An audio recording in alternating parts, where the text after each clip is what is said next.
Villainous by It's_Kingston on AO3. Episode 29. Chapter 18. Mall? Where are they going again? Ochako asked Shigaraki, who sat watching the news with Kurogiri. The location of the supposed gang who wanted us gone. Shigaraki replied, itching the side of his neck. It almost bothered the hero how much he did that, but she shooed away the thought. That doesn't sound good, Ochako said, starting to pace the floor. You're overthinking. They'll be fine. Twice came down the stairs. They always are. His tone suggested he was rolling his eyes at the hero's worry. Sorry, she murmured. What are you doing? She asked the masked man, who now stood beside her with a measuring tape. Last-minute adjustments for your suits. And hey, he took a piece of paper out of his pocket. Or at least, Ochako thought it was. It was hard to tell. You could pick out some stuff for your suit today. Twice smiled. Oh, yeah. Ochako held out her arms as Twice measured around her shoulders. Okay. He ran back upstairs, chanting a number, probably so you won't forget it. Wait, he didn't give me the list. Ochako murmured. Kurogiri chuckled lightly, before turning his attention back to the television. A few minutes later, Twice came back down, still holding the paper. Here's your list. He handed it to the hero. Hey, am I good to go get this stuff? Right? Ochako was asking Shigaraki, and Kurogiri in particular, since the both seemed to be almost the same level of leadership. Twice nodded, anyways. Shigaraki exchanged a glance with Kurogiri. If Twice goes with you, that's fine, the pale man said. What? What's the point of sending her to do it, so I don't have to? If I do have to, anyways. Twice looked at the pair, furrowing his brows. Or she could wait for someone else to go. I suggested you because you're the only one here who can go right now. Shigaraki replied with a shrug, before turning back to the TV. Fine. Kurogiri, can you send us to the mall? Twice clapped his hands together and looked as if he were giving puppy dog eyes. The mist man didn't seem to care about Twice's pleadings. Take the car. When Tice and Dobby are finished with their mission, you can pick them up. Kurogiri said, tossing Twice the keys off the table. The masked man quickly passed them to Ochako, like he was playing hot potato. Yes! Shotgun! He ran towards the window, skillfully vaulting out of it rather than using the door. 1. Do I need a mask? 2. I don't know how to drive? Ochako said to no one in particular. She flipped the keys in her hand nervously. Kurogiri handed Ochako the kind of face mask you see in a hospital. You don't have to wear one. Toga and Dobby don't, and Twice only does so for his own sanity. Just don't get you and Twice killed, and don't wreck the car. That's about it. Shigaraki said, turning the TV off. Everyone in the league is self-taught. We can't exactly wait in the DMV for a license. I'm sure Twice will help you. Now come on, Kurogiri. We're already late enough. The mistman nodded and waved his hand, a portal appearing, letting out a low hum as they stood around it. They both walked through without another word. Then the portal shut. Come on, Negate! Twice shouted from outside, probably waiting in the car. Ochako, scared to exit through the door that the others actively avoided, leapt through the window Twice had gone through. The building was tucked between two larger ones on either side. Towering neon signs were visible above some buildings miles away. Parked on the street in the front of the door was an old yellow car.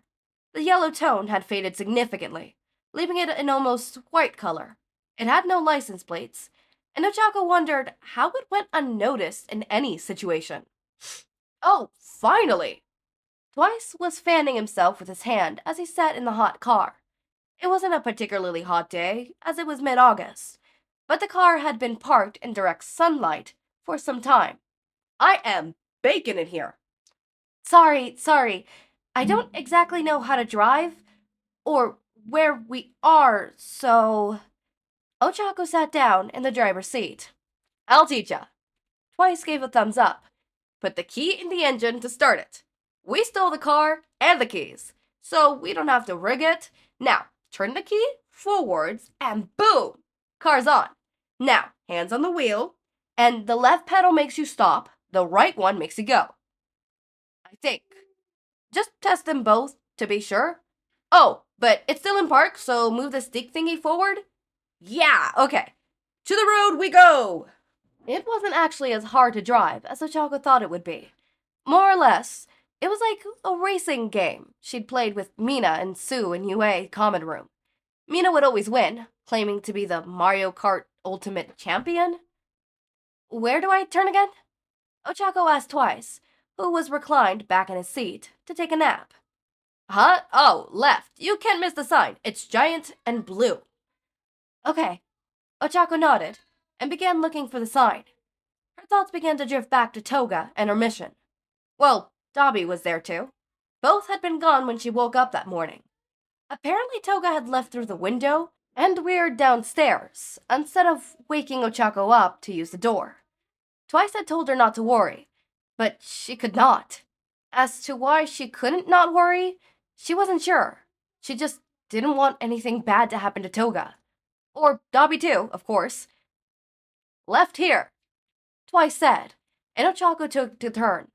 She was actually surprised that they were using main roads. Why hadn't UA caught them yet? They were driving a stolen, unlicensed, old yellowish car on main roads, probably going above the speed limit and making several traffic violations. There it is! Walmart! I thought we were going to the mall, Ochako said as she started to park the car outside the buildings.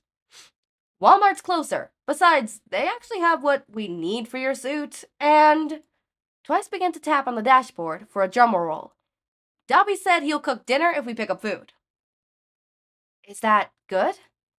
Yeah, he's a great chef. You haven't lived till you've eaten his fried chicken. Twice seemed very passionate about this topic. Well, we should get the chicken then. Ochako smiled at him, and he returned it.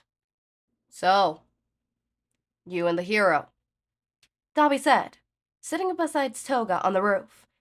They had to wait for the gang to return to their hideout, and pass the time by talking. What is that supposed to mean? Toga glared at him. She's stupid and mean. Dobby raised an eyebrow. Really? You seem to like her. That was before. There's nothing between us. But she's really cute, though. Toga paused, staring down at nothing. I'm not sure what she thinks of me. Well, it can't be so bad. She was fine sleeping in the same room as you. He tried. He wasn't the best at comforting others. Actually, he wasn't good at it at all. That's something. It was me or one of you losers. Anyone would choose me. Toga elbowed him playfully. Uh-huh. Why are you even asking about this? 'Cause you two were talking all night. About something or another. And it kept me up for a while. Dobby complained, closing his eyes as he leaned against the wall of the building beside them. Don't eavesdrop and you won't have an issue. He chuckled and nodded. Yeah, like I could ignore the loud-ass hooligans crackling 2 bedrooms down. We weren't even loud or laughing. Toga rolled her eyes. I told her about me. If she laughed, I'm not sure what I would have done. The tone of her voice contrasted her normal carefree vibe, and she stared absently at the floor. Hey, she didn't do anything weird, so that's good. Yeah. Toga sighed and glanced back over the building. A black minivan approached from a thick alley, and the pair ducked down. Finally! Dobby groaned, crackling his knuckles. Let's finish this quick. I want to go home. Kiriguri said either him or Twice will be here to pick us up once we're done. Around noon, I think. Dobby said, peeking over the edge. No one had noticed them yet, but it wouldn't stay that way for long. they'll be noticed and cause the gang to call in reinforcements. Toga and Dobby would take them all at once. Is something gonna happen to Toga and Dobby? I hope not. I really hope not. I'm praying. Please no. I don't want something to happen to them. I will be devastated if something happens to them. Like, actually devastated. Like, I'll be sobbing, crying, throwing up, devastated. But, okay. I mean, they're not at great terms yet. They're not there, but they're getting there. Also, I think Twice teaching Uraraka how to drive is so cute. Driving is scary. I don't have much to say. Yeah. Anyways, as always, my raindrops, make sure to eat, sleep, drink water, take your meds. Have a wonderful day or night. Link to my Discord server and socials are down in the description. Subscribe to see more of my content, and thank you so much for watching.